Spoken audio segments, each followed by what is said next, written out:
Wow. Thank you so much, Stanley and Howard. And thank you, Keith Stott, who's a composer in our congregation and is joining us online this morning, I'm sure, with his wife, Pat. We're glad to have your music here in the space. Well, good morning, everyone. Good morning. I am Reverend Lane-Mairead Campbell, and it is my privilege and my pleasure to welcome you here to First Universalist Church, where we are called to nurture the Spirit and to serve the community. Welcome, welcome, welcome. If you are here, especially for the first, second, or third time, we want to welcome you this morning. Thank you for making it to our worshiping space, whether you're joining us here in the room or joining us online this morning. We're so glad to have you here and to have you come and be a part of our community. We have a visitors form that can be filled out either on the back of your order of service if you're here at First Universalist, or there will be a link in the chat if you're joining us online. Please fill this out because we'd love to get to know you beyond just the welcome we can offer you here this morning, which is typically a pretty loud and boisterous welcome, except for at 10:30 a.m. when we all hush. It is very rare to have this space be so quiet. If you are interested in being a part of our welcoming ministry, I want to just especially invite you, if you're joining us here in person, to be a part of our coffee hour activities. We have folks that partner and join up to offer our coffee hour every Sunday morning. Typically, MJ Curry is here, but I believe she's away on vacation. She's our person who coordinates. But please consider being a part of the team that makes this place hospitable and helps feed us after the service so we don't get hangry on a Sunday. And so we can also fuel the most important sacrament here at First Universalist Church, the coffee pot. So I want to invite forward now, at the beginning of our service, two fantastic folks from our congregation, both Ann Rohde and Howard Spindler, who have an announcement this morning to share. So please come on up and come share from our pulpit, please.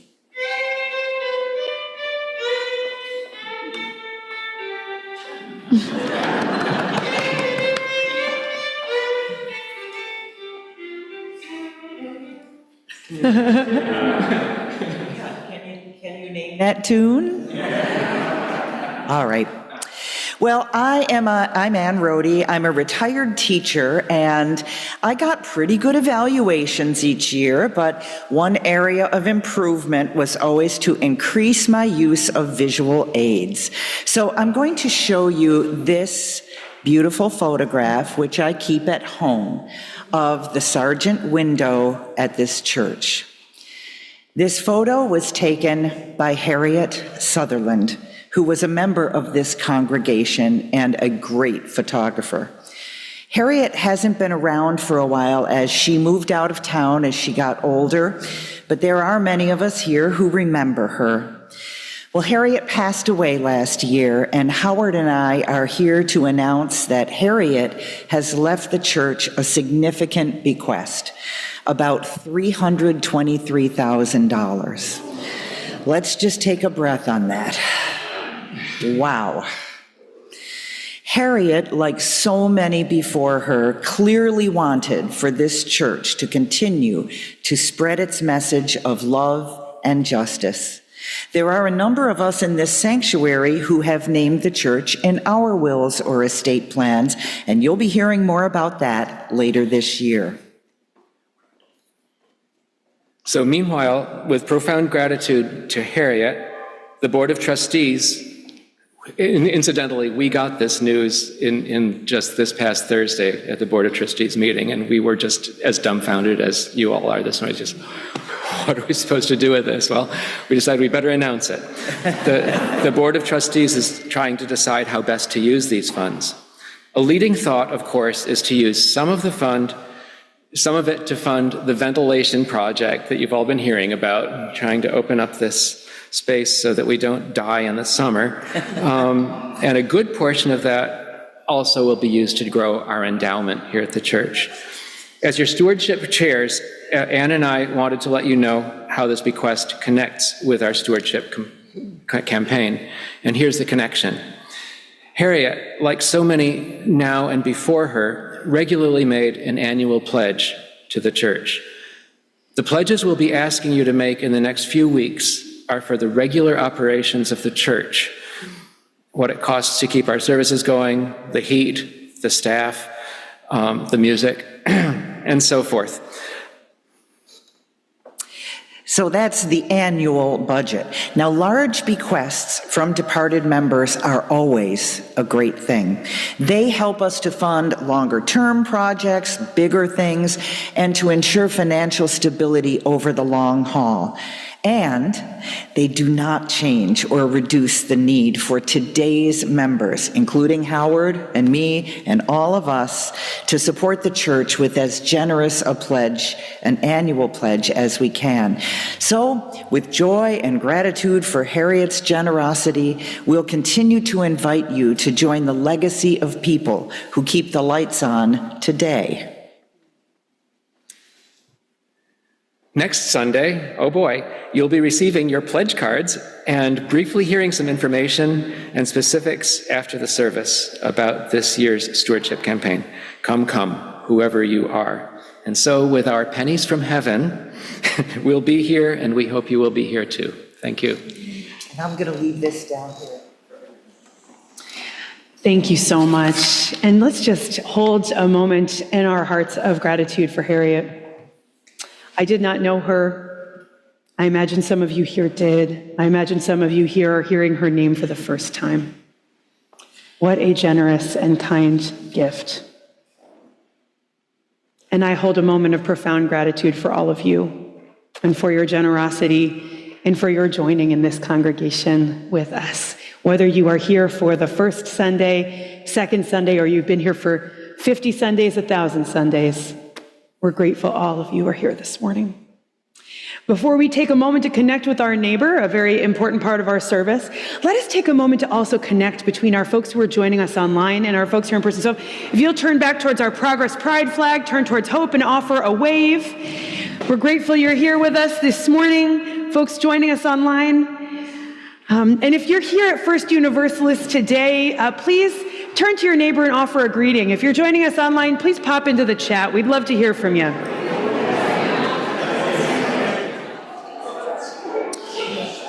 All right, y'all, let us sing. Let us sing, let us sing. We're going to start off by singing hymn number 34, Though I May Speak with Bravest Fire. The words and the music are in your gray hymnal if you'd like to sing from your gray hymnal, but it's also up here on the screen. So please rise in body or in spirit as you feel called or moved.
My piano teacher, who was a preacher's kid, told me that what led her to be a pianist and church organist was that as a child, she loved to watch the movements on her church, that all the movements that her church organist made, the hands, the feet, the pedals, the phrasing, the facial expressions. I understood her completely. There is so much that goes on playing music. Someone had to write the music. The eyes of the musician send messages to the brain interprets it and sends message from the brain to the hands and feet. The feet in turn move the hammers. The hands in turn move the hammers, and the feet pump the foot pedals. The hammers hit the strings to form the music. The pedals sustains the sound. The sound is sent to the listener and interpreted in the mind of the listener. It all looks so easy, and it all happens so fast. From here on the chancel, I get to watch it all happen, and after 3 years of lessons a long time ago, I'm still fascinated by watching the motions of the pianist. Then at Christmas time, Brock held a concert here one evening, me sitting in the first pew right down here, and the piano was over here, watching his masterful playing. Music was on an iPad in front of him, when all of a sudden the page automatically turned. Everybody was like, how'd he do that? Was it a blink of the eye? If so, how does that work? Nope, it was just another foot pedal. Wow, I thought, of movement just when I thought I'd seen it all. This thought process can be applied to all aspects of our lives. All we do is interdependent on what we see, how we interpret it, and what we do as a result. Think before you speak. Take caution when you act. What will be the end result? Where will it all lead you? Come, let us worship together. Will Bob Whitlock please come forward to light our chalice at First Universalist? As you light a chalice in your own homes, please join me in our chalice lighting words spoken in unison.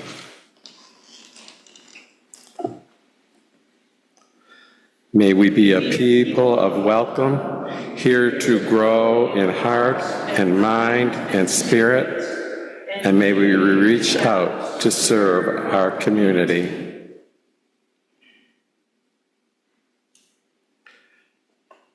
Please rise now and embody our spirit for our affirmation of faith, followed by our song offering. Well, yes, it is, okay. Love is the doctrine of this church. The quest for truth is its sacrament, and service is its prayer.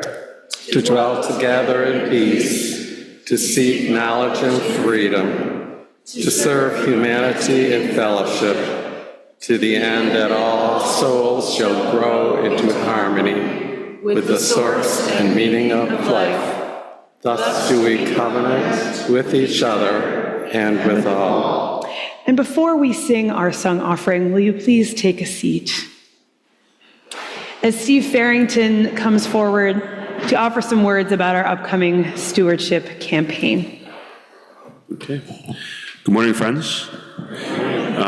So for those that don't know me, I'm Steve Farrington. I've been a longtime member of this congregation. I'm a teacher. And anyway, so I've been coming here since the late 90s. I've been a little bit of an inconsistent and some might even say slightly flaky member of this congregation over the years. You don't have to agree. I realize I might not be necessarily the best spokesperson to lead on the subject of a steady and reliable support for the church, but here I am. I guess Howard got desperate, so just kidding. No, in all seriousness, though, I want to sing the praises of this place a little bit. I walked in here first during the GA of 1998, and I walked into this place and I saw the stained glass windows and I saw the wood and the charm of this old congregation, and I just fell absolutely in love. And I'm still very much in love with this place. You know, it's just such a beautiful, beautiful building, but also such an incredible community that we have together. Anyway, I just want to say here, so again, some of the things I kind of wrote this out here. I encourage everyone to really support this place in all ways possible for you. yeah, when I walked in here in 1998, the charm of this building just hit me, pardon the pun, like a ton of red bricks and several stained glass masterpieces. I don't even know where to begin. I guess I'd say that some of the things I love so much, I love the artistry of the building. I would say come for the artistry of the building, but stay for the people. Stay for the music, for the inspiring sermons, the stimulating conversations, the friendships, the fascinating people, and all the little gems that we have here together. Like we have, for example, an amazing model train city in our basement. Like who the heck would even expect something like that, right? It's really important, I think, to dig down deep and give whatever we can in small ways and little, or large and small ways.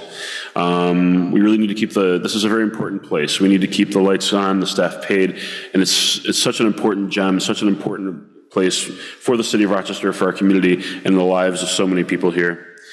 It's a very non-judgmental place. People aren't going to judge you one way or the other, but really, this place gives so much to us, and it feeds our spirits, it feeds our souls, and it feeds our sense of community and connectivity. So really, let's all, myself included, dig down deep during this season of giving, and just give us whatever we can to this place. It gives us so very much in return. Thank you very much. Thank you, Steve. Thanks for sharing some of your story. We are grateful you are here and a part of this community. Please join me now in our sung offering, a reminder of the abundance held here. What we need is here. What we need is here. One more time. What we need is here. What we need is here.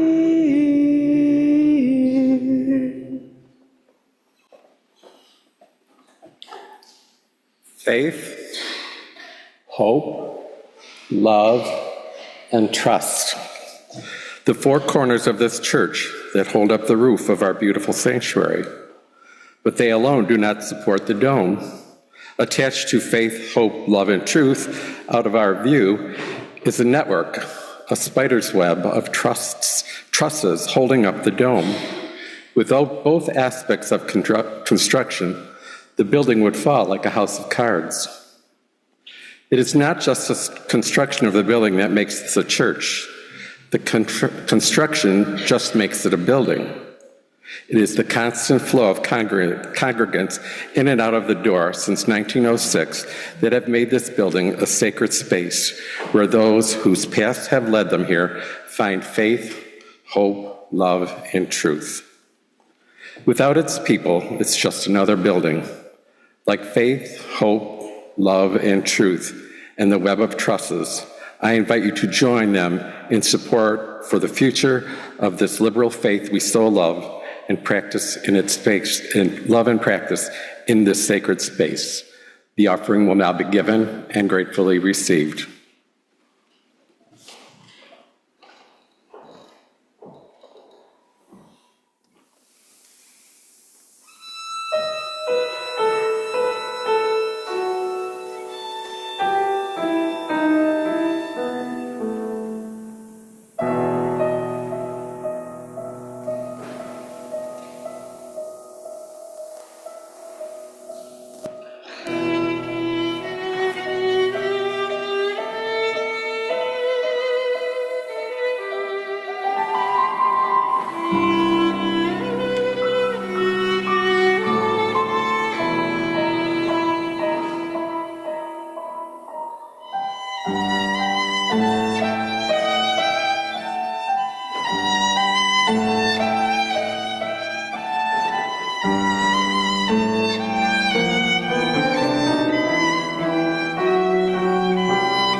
Our story this morning, our story for all ages, is called Be a Good Ancestor. And it's by Leona and Gabriella Prince, who are both sisters, who've grounded the text in their ancestral, I hope I'm saying this correct, Daco knowledge, the indigenous people of central British Columbia in Canada. And so this is also illustrated by a Cree artist, Carla Joseph.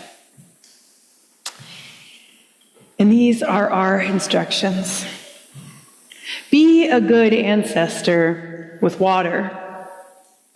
Raindrops become puddles. Puddles become streams. Streams become rivers. Rivers become life. Be a good ancestor with the land. Seeds become seedlings. Seedlings become trees. Trees become forests. Forests become oxygen. Let us breathe for a moment.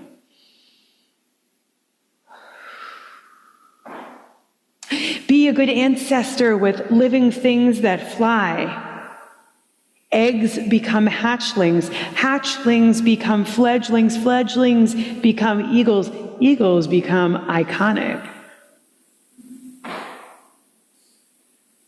Be a good ancestor with living things that swim.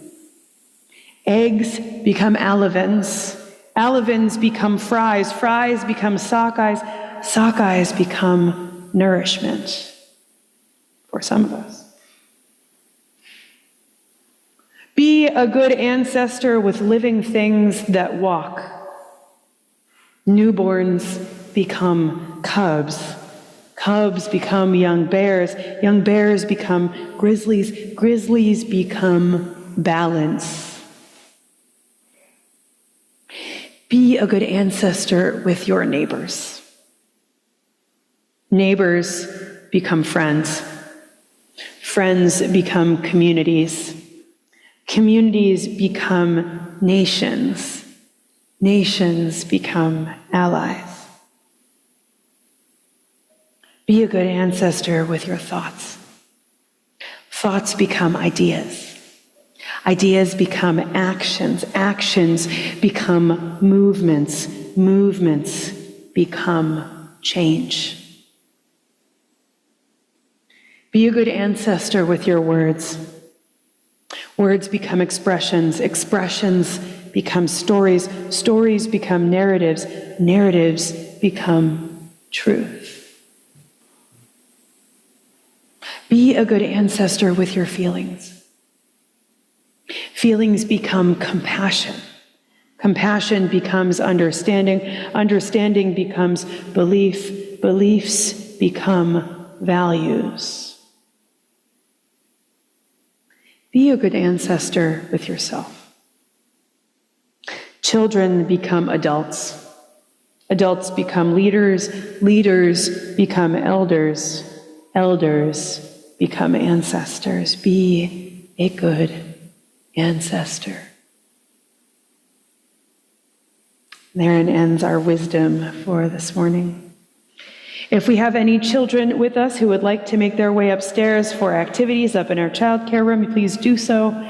And please feel free to stick around with us if you'd like to just stick around.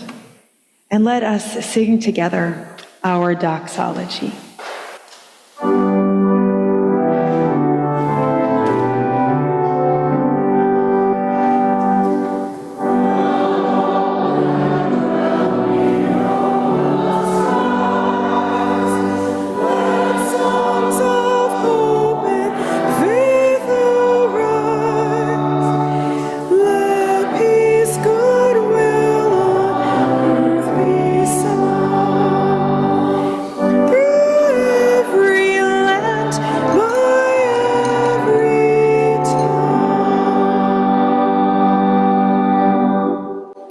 Be seated as we settle our hearts and minds for the sharing of joys and sorrows, this reverent and sacred time where we share the joys and the sorrows of our gathered community. If you would like to, you can place a hand over your heart wherever you are, whether you're here at First Universalist or you're joining us from somewhere else. to be able to connect and listen from this heart-centered place and to be connected heart to whomever is with us this morning. We know so much is going on in our world today. And if you have sorrows or joys to share on behalf of our national and global community, you are truly encouraged to do so today and into the future. As Tom places stones into a bowl, I will read aloud the joys and the sorrows of our gathered community. And if you're joining us online, please type your joys and your sorrows into the chat, and I will do my best to read them aloud. This morning, we share a joy from Donna Anderson. Tom and I feel so grateful for all our friends and family for their support for us during my surgery. Surgery went well. I'm on the mend, feeling good. And we're celebrating with you this morning, Donna, that you are feeling good following a surgery this past week. Well, we share a joy this morning that there will be a rally for our freedom on Sunday, April 6th at 2 p.m. right over here at Martin Luther King Jr. Park, a rally on behalf of the LGBTQIA Two-Spirit Plus community, all invited to join.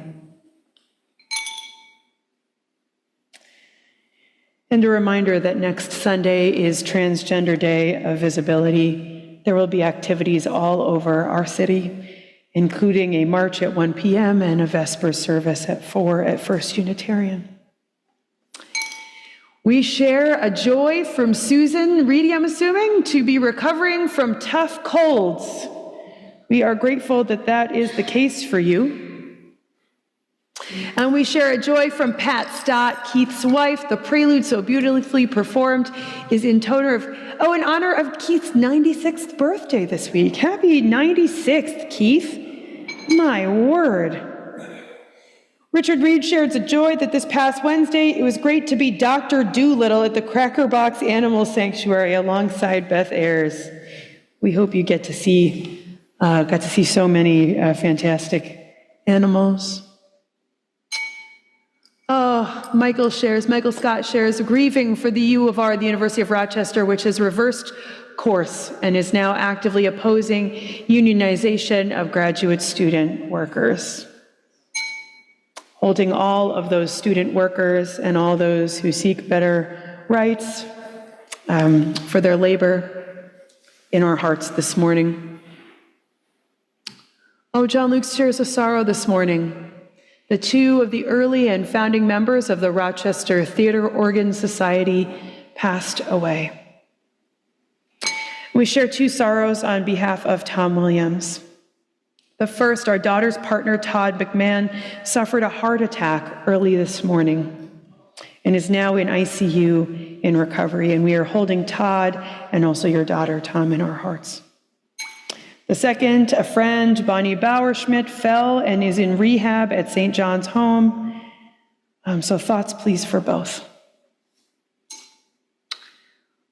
We have a concern from Karen Labraco, who shares that a neighbor is facing the amputation of his foot due to an infection.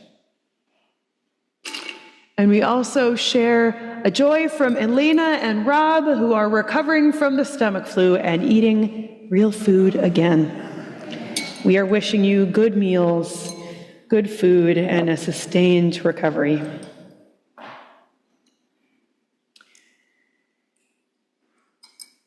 Today we share in a community ritual, recognizing that not everything will be spoken, to honor the many joys and the sorrows that we bring into this space, whether read aloud or kept in the silent sanctuaries of our hearts. So in a moment, those here in person are invited to come forward to drop stones into the two bowls right up here on the chancel. Tom Williams, if you need to remain seated, please raise your hand and Tom Williams will come to you with this smaller bowl and the stones to drop stones in the smaller bowl from your seat. If you're joining us online, please place a heart into the chat. So let us join in the collective ritual of honoring the joys and the sorrows of us all.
May all be held in the heart of love, a love large enough to hold us all.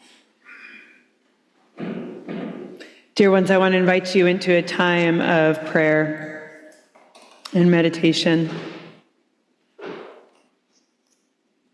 a time to settle in.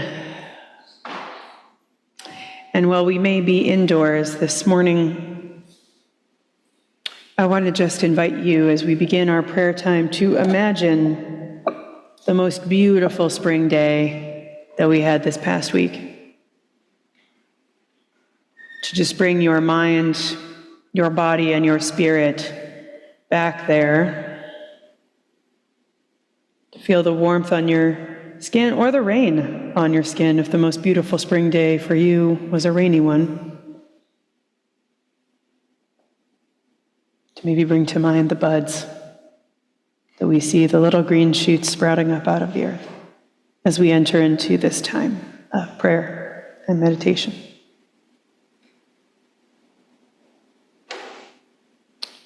Spirit of springtime, of the changing seasons, of the lights returning, wake us up to the world around us. Help us to shake off the sleep and the slowness of winter. Help us and show us just how both and our world can be. That out of what has died can emerge new life. That out of what has remained still can come movement, that you return again and again and again, year after year after year, as a sign of hope.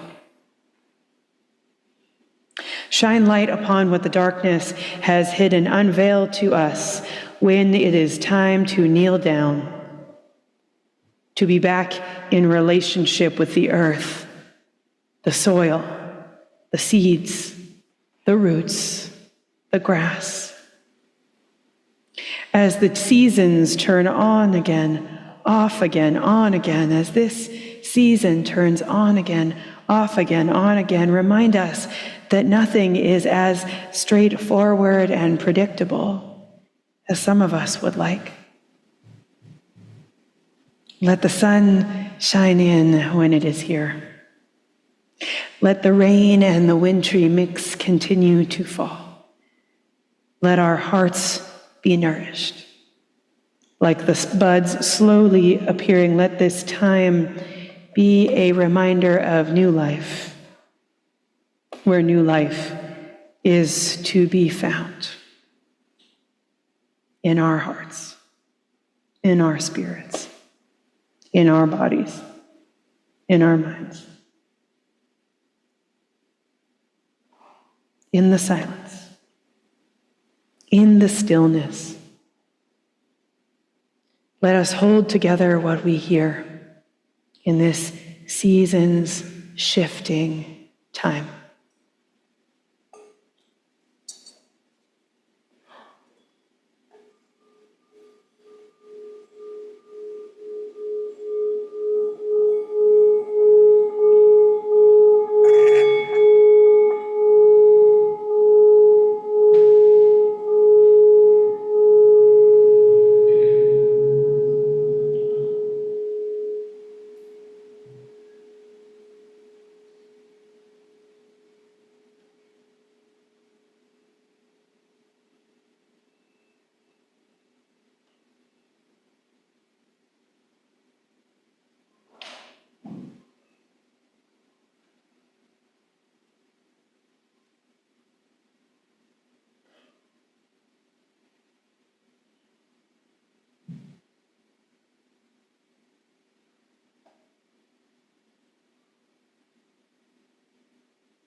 In praise of spring, amen.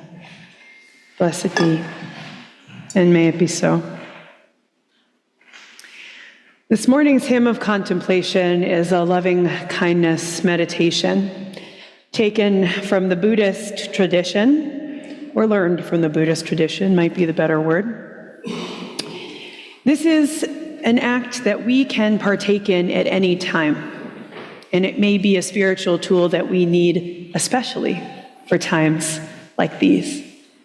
So please, from your seats, join us in singing through this meditation. We begin with singing, "May I be filled with loving kindness."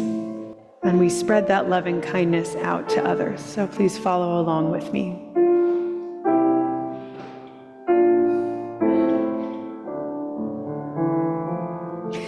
May I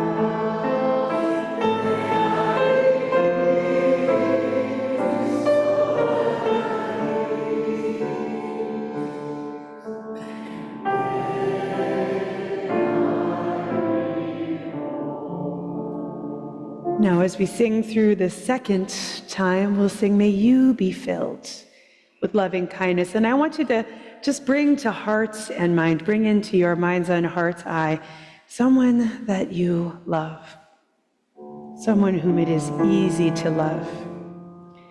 Bring them into your mind and heart's eye, and let's sing to them. May you be filled with loving kindness. May you be filled with loving kindness. May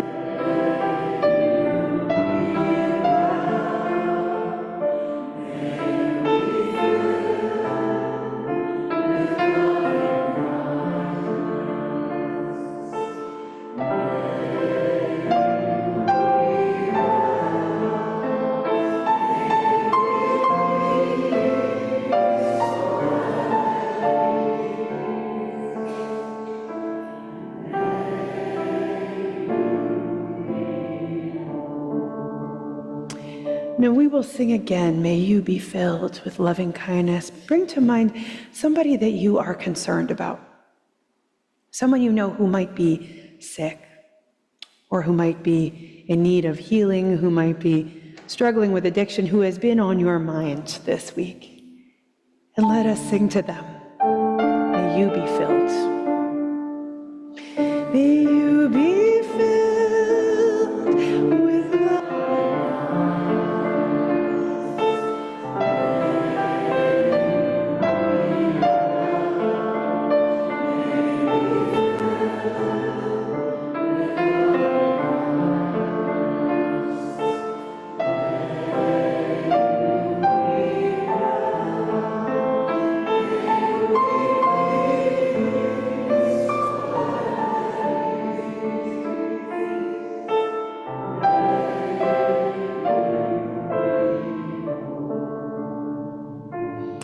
I invite you to bring into your heart's and mind's eye someone with whom you are in conflict, someone whom it is hard for you to love or to care about, perhaps even someone you really dislike or hate. Bring them into your mind's and your heart's eye, for they are someone who is in need of loving kindness too. So let us sing to them. May you be filled with loving kindness. May you be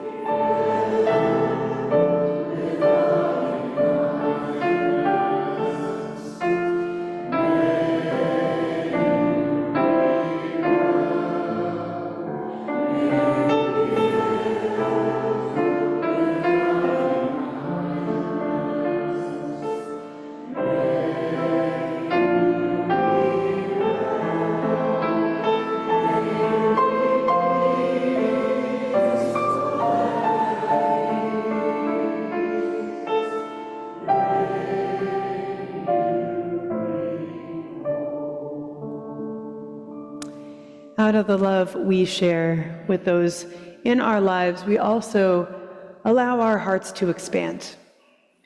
To those here in this space, to those we are sitting next to those in this sanctuary, to those in our city of Rochester, in our communities, to our whole state of New York, to our country, to our world and all of its living creatures, to all of creation, as we sing, may we be filled with loving kindness.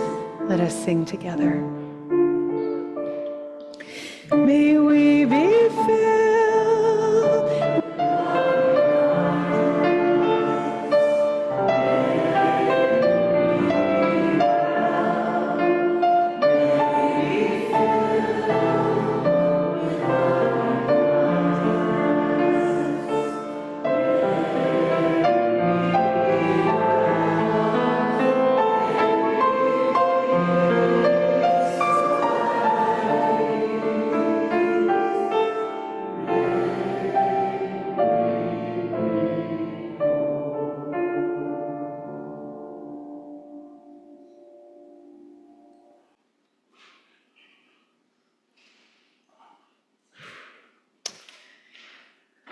A few years ago, I felt inspired by the newness of spring to go out on a beautiful hike with a friend. The sun was shining. The weather looked beautiful. And if you've been here with me on a Sunday morning, you might understand where this is going. We drove 45 minutes outside of the city to this beautiful gorge with two trails. One that walked the perimeter of the bottom of the gorge, and one that went around the upper rim. Feeling ready for a challenge, we chose the rim trail for the views, for the ability to be at the tree line, and also, let's be honest, for that was the trail that everyone else was not on. And we were hoping to experience the trail mostly by ourselves. As we walked along the path, the trees were gorgeous. The birds were singing. Green was sprouting up all over. Eagles and hawks were flying over. We even saw a few nests here and there. There was shade as well as sun.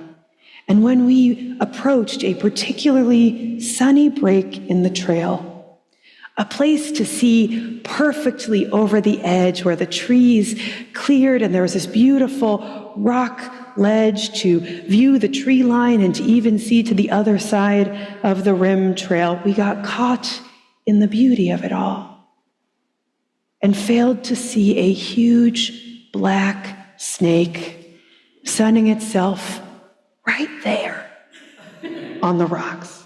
And when I say huge, I truly mean huge. This snake had to be many, many feet long. When it was coiled, it was like a huge pile of snake, right?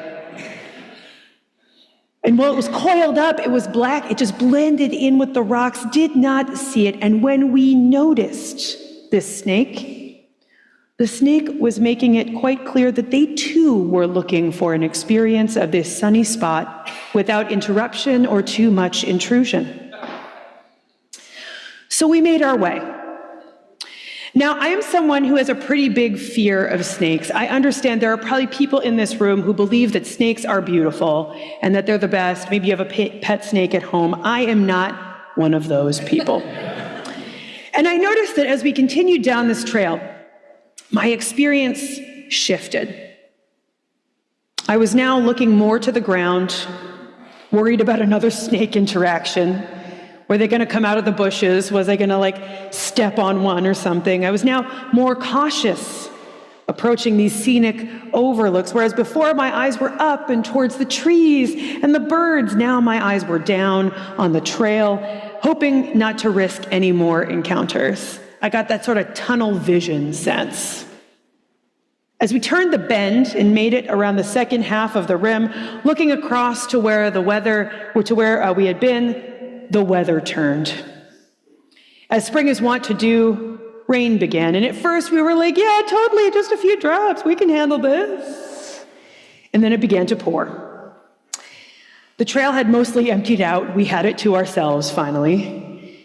And it was narrower in places on this side. And so the earth, wet with rain, turning more muddy by the moment this trip became about truly looking down and helping one another. It became about survival, trying not to slip on this very slippery mud down the side of this hill, and my fear grew. And I was not sure how this trip was going to turn out. Of course, I survived to tell the tale. And of course, we felt this deep sense of relief when we got to the end. The kind of relief where you're still a little bit shaken and the adrenaline's still kind of running through your body, but you can get to the end and say, thank God we didn't slip down that gorge. But this hike, whereas I was expecting to feel so very connected to the natural world, it turned out quite differently. I felt the fear in my body and in my heart, the terror of knowing I am powerless over the bigness and the danger that can be a part of being out in nature, that can be a part of the interconnected web of existence, of which we are all a part. Our belief in interdependence is a central core value of Unitarian Universalism, and it flies right in the face of many Christian theologies that would quote scripture about the earth being created for man, I'd say people. These beliefs that would have us as human beings billed as stewards of all creation, as those who are on top, caring for the rest. It is not how the world truly works. One of my favorite authors and public thinkers, Adrienne Murray Brown, would remind us that in this moment, we are making the case that humans should exist on this planet, and we are doing a bad job of it. That the earth will continue to exist because it has existed so many years before we were here, and that we are contributing to our own extinction while also pulling down other creatures, waterways, land health, and many facets of the interdependent web with us. The earth would take a good deal of time to heal after we are not able to make our case any longer. And in order to make the case that we should remain on this earth, we need to change our relationship to it, to all of creation. A theological viewpoint that I believe can be helpful is process theology. The belief that we are co-creating reality with the divine each and every moment. It's a very simplified way to talk about it, but we are co-creating each moment with the divine or with some larger force that holds us all of creation together. A theology that rejects the idea that God is this sort of puppet master lording over us all, creating situations that we must live with, respond to, or be smited by. That rejects the result of sin is for God to send some terrible disease to gays or people living in lesser developed nations. That rejects that this is solely the divine's world and we are just living in it. That's not really a belief system that I think can hold with Unitarian Universalism. Instead, we are co-creating in a process of call and response, a process that asks us to be responsible to all of creation, to recognize the agency that we have alongside the agency of a larger love that holds us all together.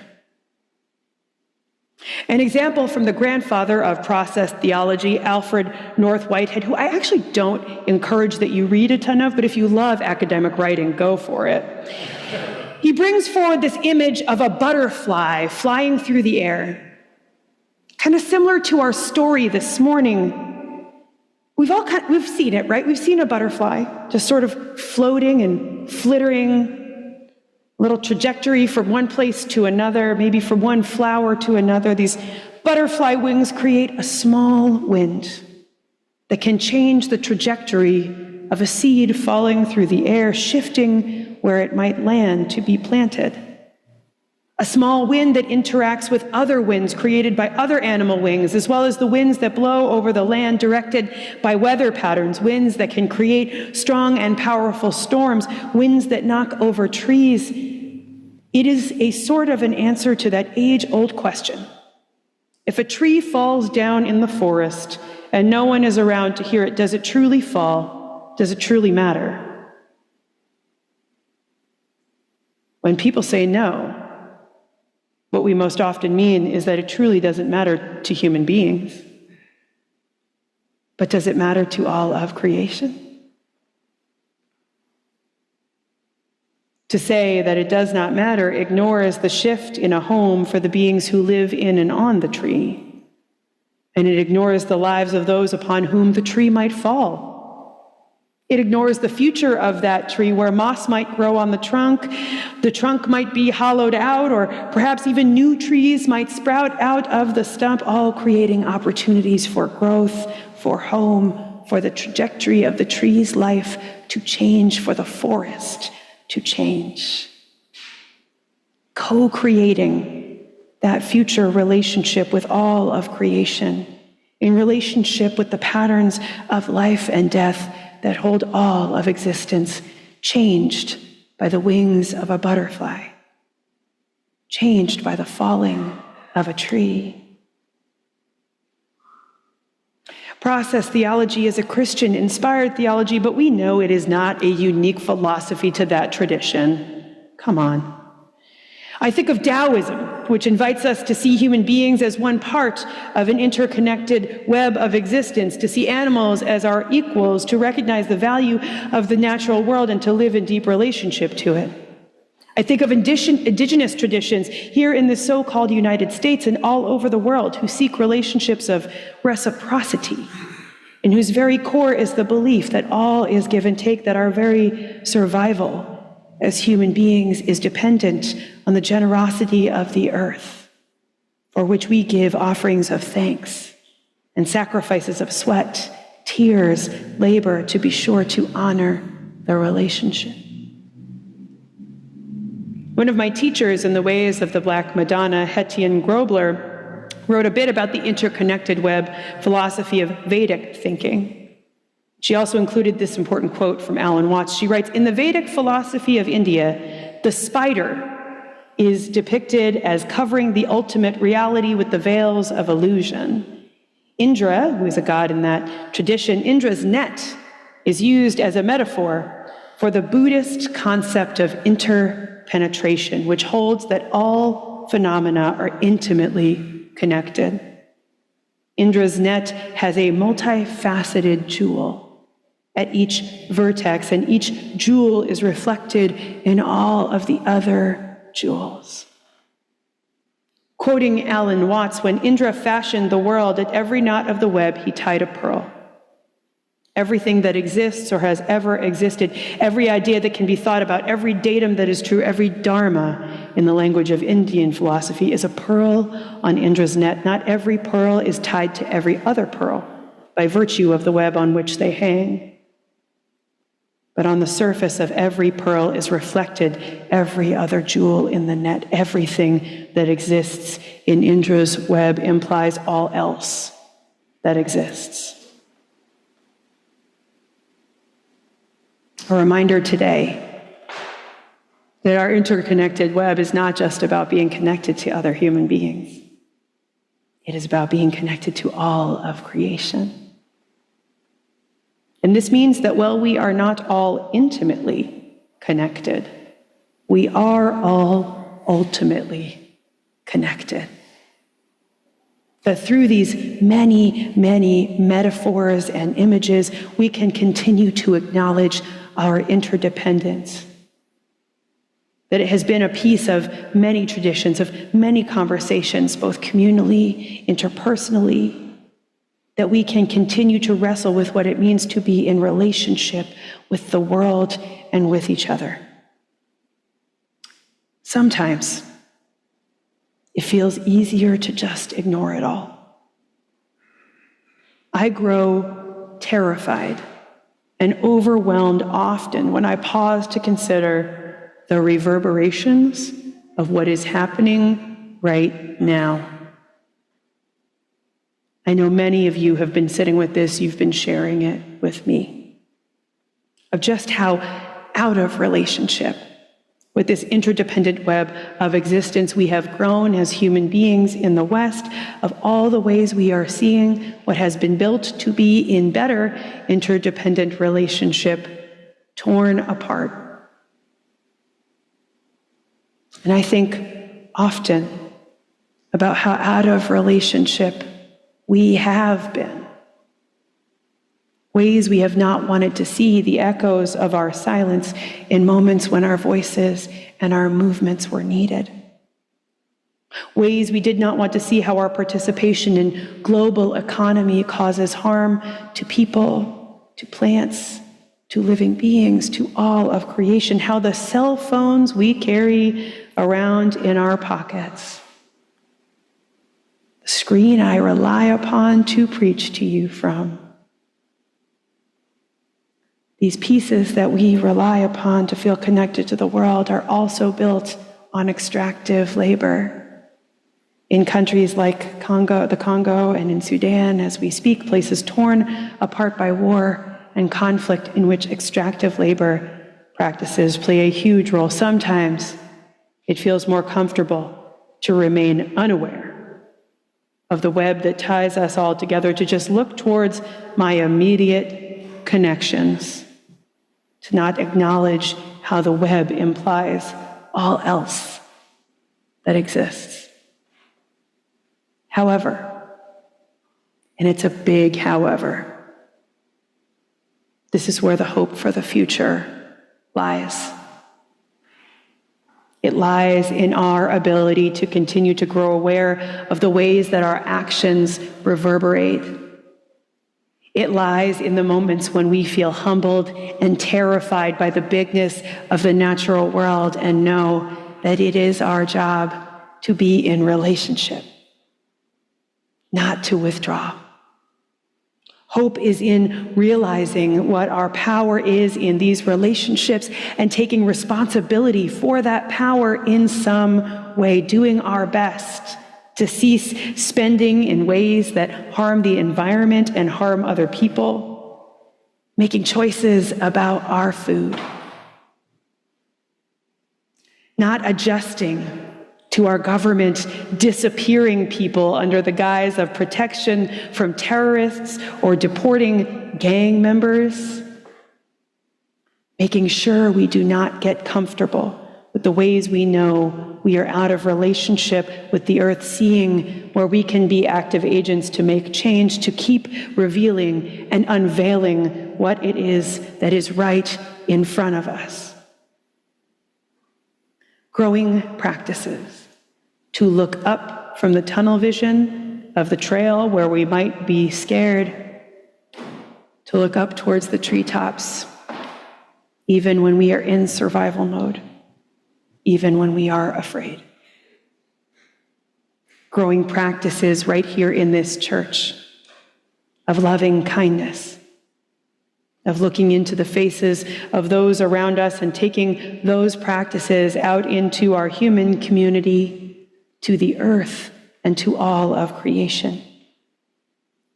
May the interdependence of our very being be something we return to and remember, and sometimes feel discomforted by over and over and over again. And when we forget, may we be reminded by the beauty that surrounds us all And may this place be here to keep reminding us. Amen. Blessed be, and may it be so.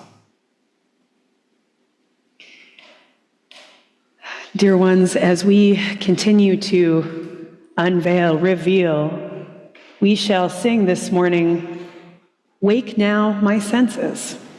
Hymn number 298. We're just going to sing verses 1 through 3. We're not going to go through the whole thing. But please rise in body or in spirit and let us sing together hymn number 298, Wake Now My Senses. It's in your great hymnal if you'd like the music.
Please remain either standing or seated as Tom Williams comes forward. Our chalice flame has already been extinguished, but we'll just extinguish the other ones. And let us read together the words printed up on our screens. We extinguish this flame, but we keep its light in our hearts with its message of love and justice, taking it outside these walls, the world we live in, until we are together again. Dear ones, I want to invite you to place a hand over your heart and to take a moment to engage in this practice. If you're joining us online, please turn on your camera. We are here with you. We can see you. Take a moment to look around the Zoom room. Take a moment to look around this room and look into one another's face. A practice to truly honor our interdependence here with one another. Dear ones, may we take this practice outside of this place to look upon the faces of those that we interact with throughout our day, to look upon the face of all creation, the beauty that surrounds us, to be with the interdependent web of existence of which we are all a part. Let us not shy away from it. And may we know that we can do this out of the love that surrounds us, that holds each and every one of us. May each and every one of us remember our own loving kindness. And may we go and be that loving kindness to whomever, wherever, whatever we meet in the days, moments, and weeks ahead. Amen.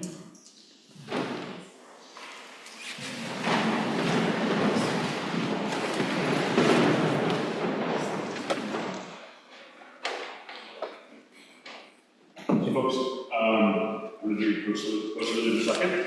As soon as we get the microphone situation perfect here. Please bear with us. Is that good? Yeah, okay, good. So does anybody like folk music here? I dare say that probably almost all of us do. Anyway, I thought I'd share with you guys in the spirit of giving and giving back.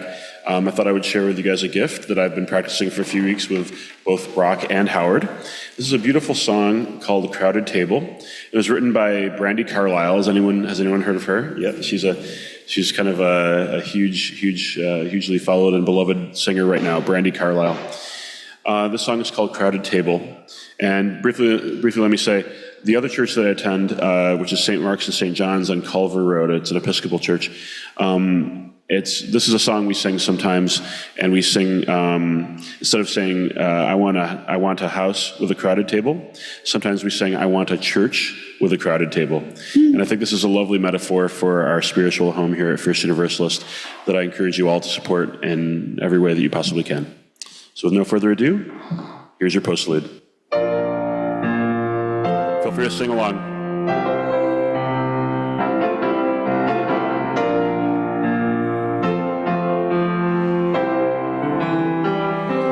You can hold my hand when you need to let go. I can be your mountain when you're feeling valley low. I can be your street light showing you the way home. You can hold my hand when you need to let go. I want a house with a crowded table and a place by the fire for everyone. Let us take on the world while we're young and able, and bring us back together when the day is done. If we want a garden, we're gonna have to sow the seed, plant a little happiness, let the roots run deep. If it's love that we give, then it's love that we reap. If we want a garden, we're gonna have to sow the seed.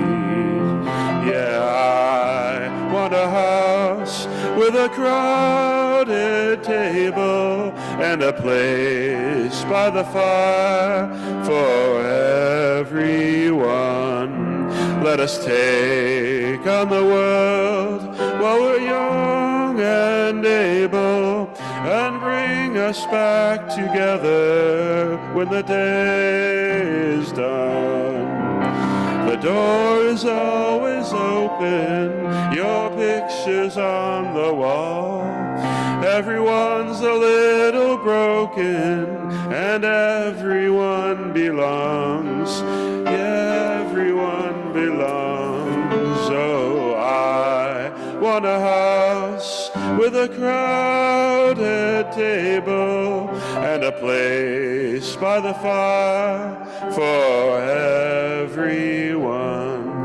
Let us take on the world while we're young and able, and bring us back together when the day is done.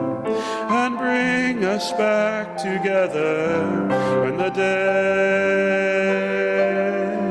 is done.